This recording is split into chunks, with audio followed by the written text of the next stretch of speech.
Thank you for turning in to An Evening of Bullshit. My name is Walter Jennings. I will be the moderator tonight, talking about a discussion of whether or not pets are people too. These are our panelists tonight. They'll be having a discussion. We'll start off with Jebediah down at the end. I'm Jebediah Wellington. I own a nice little plantation down in Alabama. Then we have Dr. Diane Hawkins. Hi, I'm Diane Hawkins, Senior Lead Scientific Director of the Pet Neurology of Johns Hopkins University and Pets of Cats, President of Cats. Then we also have Ginger McMuffin. PETA activist. And lastly, Joe Schmo. I'm a local pet owner. So anyways, starting off the discussion whether or not pets are people too, it all started with a big debate down in Florida. There was a man, Jim Bob Jones, and his dog Fido. He was denied the ability to vote in a local election, which caused a major stir among the pet community. Dr. Hawkins, what is your take on that? Well, they kind of are. I feel, in my personal opinion, there was some studies with MRI cat scans. There's the part of your brain that in humans that show positive emotions tend to light up the same way in other animals too, showing that they have emotions just like humans, so they're people too. Okay, now listen here. You can come in here with all your fancy schmancy science talk, but when we get down to things, can dogs speak? No. No. In their own way. No. Dogs can't speak. They can't communicate with me. Now, I got a dog at home. No, I got a dog at home, and he doesn't speak no lick of English, and I tell you what, that dog is dumber than a box of bricks. Now, I can come and find the dumbest person I know, and he could at least give me a full sentence. Well, as we can see from the CAT scans performed on cats by cats, the Cat Association of the States, we can see that cats have the exact same reasoning, analytical thinking, and critical thinking that humans have. So they're definitely people, or they should have the same rights as we do. I don't know. You don't see cats forming civilizations. No, you just see him pooping in a box, don't you? True. Now that's something people would do, right? Please. Back to what you said earlier, though, about communication. Don't dogs bark? Do you understand what they're saying when they bark? Maybe you don't. Now, I can bark orders at you, Sonny, and you're going to understand them. I say jump, and you're going to say how high. But dogs can't do any of that. And don't even get me started on cats. They're just a waste of my time. You cannot trust anything he says. He's a dog person.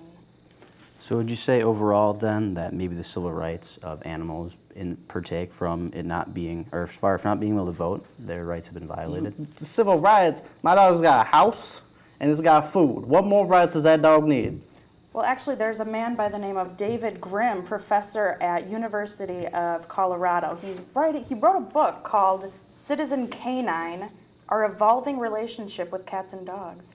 And just as humans have the ethical code of human rights, cats and dogs are now being granted rights as well, such as the right to be free of cruelty, right to be rescued from a natural disaster, as well as the right to have their interests be considered in a court of law. Exactly. You don't want them to be exploited.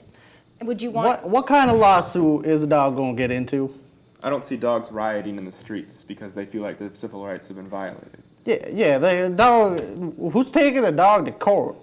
Maybe they're I think they need to lose their rights too, because that's just absolute crazy. No, Joe, maybe they feel like they have been violated. That's why they don't riot, because they're afraid of what could happen. Yeah, but I don't know. I think that if they get that dog treat at the end of the day, they could care less whether or not there are laws in place for them. That dog doesn't even know what a law is. What do they care about laws? Maybe it's not just the laws. They don't really have a voice because they're not given a voice. Okay, can a dog read?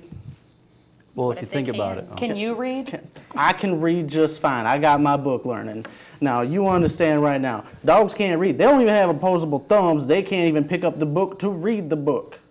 Lest we not forget about Bosco. Bosco was a dog. He was the mayor of a town in California. He defeated 2 humans. Dog mayor. There's What's also wrong with that? Now I've seen everything. A dog mayor. What is a dog mayor going to do? I mean, he boosts tourism. I mean, it's mostly, I mean, in that case, it's kind of an entertainment value. It brings people into the city. It helps you out in the end, doesn't it? So you're saying that a mayor should just be entertainment value? No, but in this case, You it could saying be that used that that mayor way. should be as good as a TV show I watch on Friday night? They are there. They're a symbol of happiness. So Jebediah, are you saying that pets aren't people then? Pets aren't people. Dogs are dogs. Cats are cats. I mean, there's studies saying that when people are given the choice of if there's a speeding bus going towards a foreign tourist and a puppy, people are more likely to save the puppy than the Well, foreign yeah, tourist. they're foreign. We Okay. only like good, red-blooded Americans. Well, speaking of America, forgot to talk about Stubbs. He's the mayor of a town called Talkeetna, Alaska, and he's still in power. He has been in office since 1997, still going strong. Now, what kind of animal is Stubbs? A cat. That is awful. I mean, if you're going to have a pet mayor, you might as well make it something useful, like a horse. What is Something a that horse? can pull its weight at least. All animals are seen as animals. No pets Thank should you. be mayors. Case closed. I don't know. I kind of disagree. What kind of policies would a dog put in place that a human couldn't do? I don't necessarily think that the animals being mayors are actually there to do those types of things.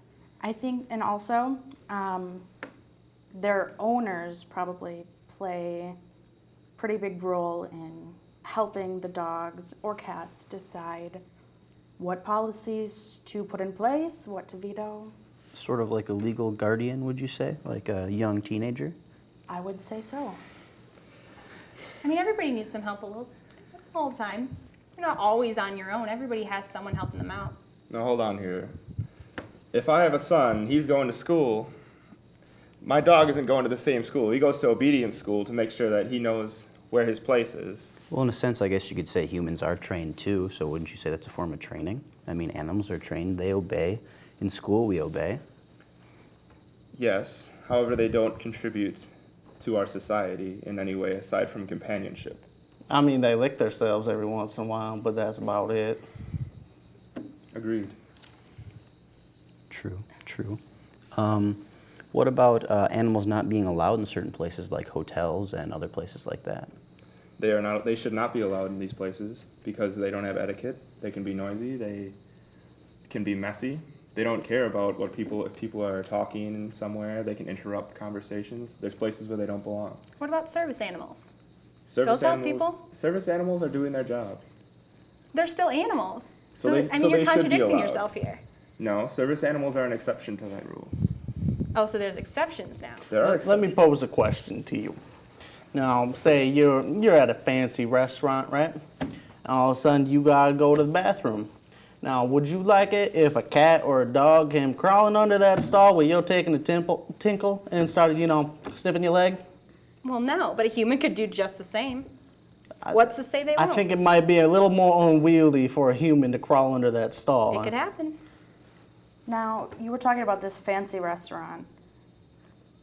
Isn't it discrimination if I don't have a significant other in my life and I would like to share a nice meal with someone very important in my life, and if that's a cat, why shouldn't they be allowed in that restaurant? That's a very good point. Okay, I do so think Are that you is bringing the litter box with you? okay, I think you might so ruin the dining experience for the ones around you if there's a cat pooping in a box at the next table. This discussion has truly become a catastrophe.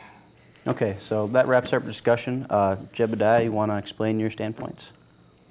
My standpoints are pets are pets, dogs are dogs, cats are cats, people are number one. They don't match us in any way, shape, or form. They can't communicate. They can't pick up a book. Dr. Hawkins? Pets can be seen as people too. I 100% agree with that. Ginger McMuffin? Agreed. Pets are people. Joe? Pets are not people. humans are humans and pets are pets. Well, that wraps it up, and thank you for watching. This has been an evening of bullshit.